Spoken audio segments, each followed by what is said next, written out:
আসসালামু আলাইকুম। আমি লিখন কথা বলছি লেখকের চোখে এলাহিবিডি 101 নম্বর পর্বে। আজকে আমাদের সাথে উপস্থিত আছেন অংশীদারিত্ব বিপ্লবের নয়া দর্শন বইটির লেখক ইসমাইল হোসেন স্যার। আসসালামু আলাইকুম স্যার, কেমন আছেন আপনি? খুবই ভালো, আপনি ভালো আছেন? হ্যাঁ স্যার, আমি আলহামদুলিল্লাহ ভালো আছি। স্যার, আপনার কাছে একজন লেখক হিসেবে এলাহিবিডিকে কেন গুরুত্বপূর্ণ বলে মনে হয়? এলআইবিডি অনলাইন প্ল্যাটফর্মের মধ্যে আমি মনে করি একটু ব্যতিক্রম। কারণ আমি ব্যক্তিগতভাবে লেখালেখির কারণে অনেক প্ল্যাটফর্মে আমার যাতায়াত আছে এবং দেখেছি। তো আমি মনে করি যে এলআইবিডির যে গতি, এগিয়ে যাওয়ার জন্য যে সাপোর্ট এবং গতি সবথেকে ভালো লাগে আমার কাছে এলআইবিডিতে। এবং আমি মনে করি এলআইবিডি অনেক দূরে এগোবে। আচ্ছা স্যার, এলাহিবিডির সাথে কাজ করা কেন অন্যদের থেকে আপনার কাছে বেশি গুরুত্বপূর্ণ বলে মনে হয়? অবশ্যই কতগুলো ভালো দিক না থাকলে কি এইভাবে অগ্রগতি একটা প্ল্যাটফর্মের এত দ্রুত সম্ভব? তাদের সবচেয়ে বড় বিষয় হলো স্বচ্ছতা।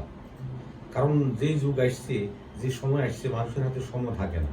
যে কোনো জিনিসকে যদি ক্লিয়ার কাট মানে যদি ইয়ে করে উপস্থাপন করা না হয়, তাহলে তো একটা দ্বন্দ্ব, একটা দ্বিধা কাজ করবে, কি হবে না হবে। এলআইবিডির সুবিধাটাই এখানে, সে খুবই স্বচ্ছ এবং ক্লিয়ার কাট। এই জন্য এলআইবিডিকে আমি মনে করি এটা আমার ভালো লাগে।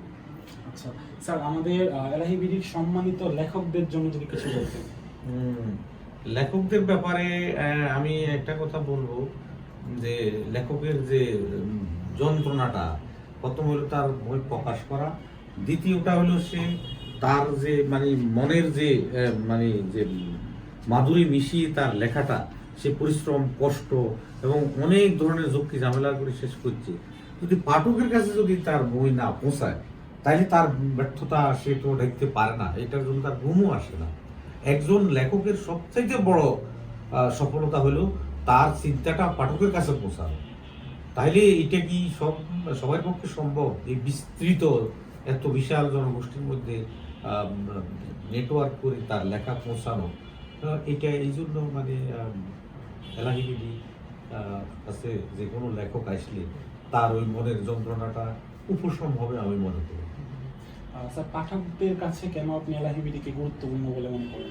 পাঠকের কাছে আরো বেশি গুরুত্বপূর্ণ, কারণ পাঠক তো বিশাল এবং বিস্তৃত সমাজের সর্বক্ষেত্রে এবং দেশের বাহিরেও আমাদের 1.5-2 কোটি মানুষ থাকে। তাদের মধ্যেও তো পাঠক আছে প্রচুর পরিমাণে। আর এখন মানুষ লেখাপড়া, অক্ষর জ্ঞান সম্পন্ন থেকে শুরু করে উচ্চ সম্পন্ন লেখাপড়া জানে। গ্রামে গঞ্জে মানুষ বসবাস করে, শিক্ষিত মানুষেরা। রাষ্ট্রীয় প্রশাসনের কারণে গ্রামের বিস্তৃত অঞ্চল পর্যন্ত প্রশাসন পরিচালিত। তাহলে তার একটা বই সে কিভাবে পেতে পারে?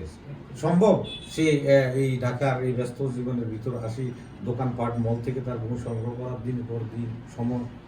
এখন সে ঘরে বসেই মানে তার কাঙ্ক্ষিত যে বইটা, ওইটাও এলআইবিডির মধ্যে আছে।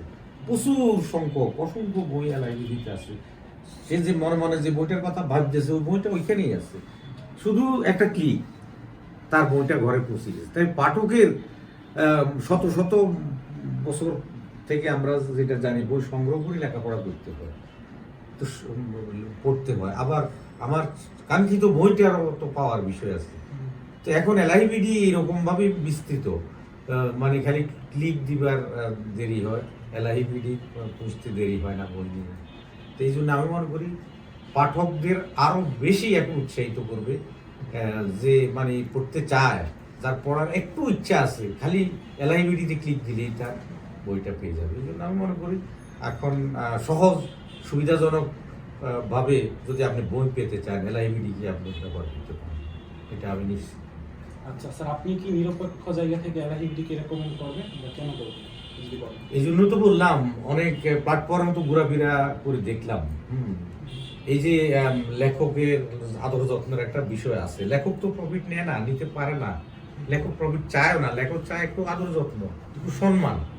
তো এটা বোঝার বিষয় আছে। খালি ব্যবসায়িক অন্য প্ল্যাটফর্মে তো ব্যবসায়িক মানে হিসাব নিকাশ, কে কত পাবে না হবে, কিন্তু লেখকের তো বেচারার আর কোনো মানে কিছু নেই, সে একটু সম্মান পাবে কোথায়? এলআইবিডিতে আমি এই জিনিসটা বরাবর দেখলাম। এবং বড় বড় লেখক, বাংলাদেশের চিন্তক যারা, তারা এখানে আসে, যত্ন পায়, আদর পায়, সম্মান পায়। এই জন্য আমি মনে করি আগামী দিন আমাদের লেখকদের একটা ভালো বসার জায়গা, একটা তৃপ্তির জায়গা হবে এলাহিবিডি। আশা করি আপনারা এলাহিবিডিকে মানে মনে রাখবেন। প্রিয় পাঠক পাঠিকা, আপনাদের পছন্দের যে কোনো বই পেতে এখনই ভিজিট করুন www.elahibd.com। ধন্যবাদ।